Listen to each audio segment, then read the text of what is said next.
Also, on the topic of I don't want to work for anybody.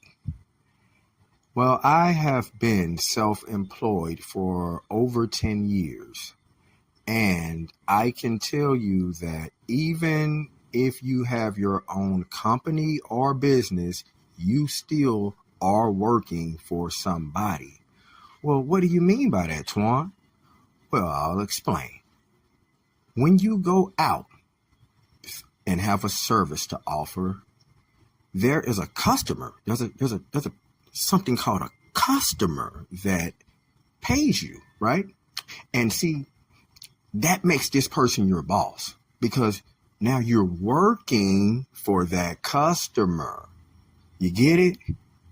So regardless if you use this, I don't want to work for anybody excuse to not get a job, even if you work for yourself, you're still working for somebody else. You're working for the person that's paying you directly and just without the middleman this time.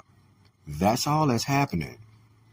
Now, as a person that is self-employed, I actually respect the mind frame when it's used correctly.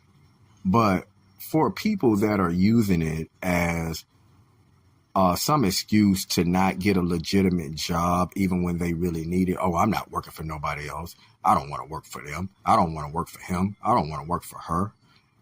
Well, I mean, when you paying your bills, nobody's asking you where you got it from.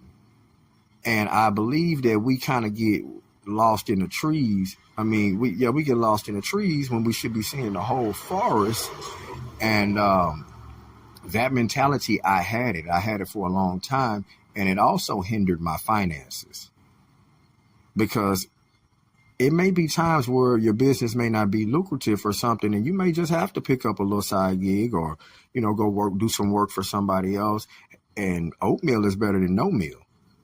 Long as you're still eating, you'll make it through the winter, and the winters are sure to come. So there's no doubt about that.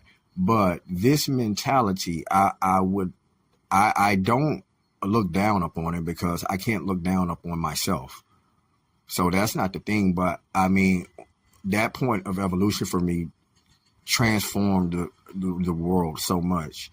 And I believe a lot of people don't realize that can be hindering them back. Maybe there's some type of other subconscious fear or something going on that's making you not want to be maybe more sociable or something.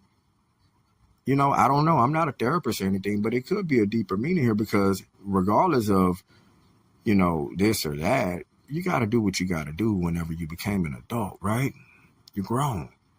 So most of us, even the ones that are self-employed, we find that we work even more than we would on a job. And then we have to be worried about what other people are going to do who don't want to work for anybody else. See, it comes right back around to you again in a different way. And that's when you really understand why good help is hard to find. So those of us that will lend a hand, even though we have our own service, and when we work for somebody else, we try to do a great job because we understand what's on the line. And we also understand that it may be something menial, but what we're doing is developing us for something that we may not even be able to see yet. But we always grow through these processes and these challenges, which we definitely need.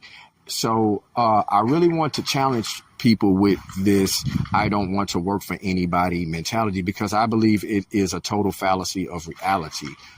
We are always working for somebody.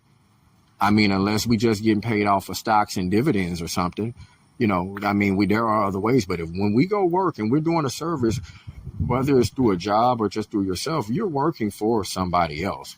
They're paying you. They have the choice to say, screw you, or you did a good job. And it changes our life in one way or another. So this is part 2 of that. I really wanted to go over that a little bit more because that was more earlier. That was more in tune with the Donald Trump situation. because both of them hit me at the same time. So I am Twaun X. I hope this has been helpful. This is the Double Take Podcast, and I will talk to you guys soon. Please like the video.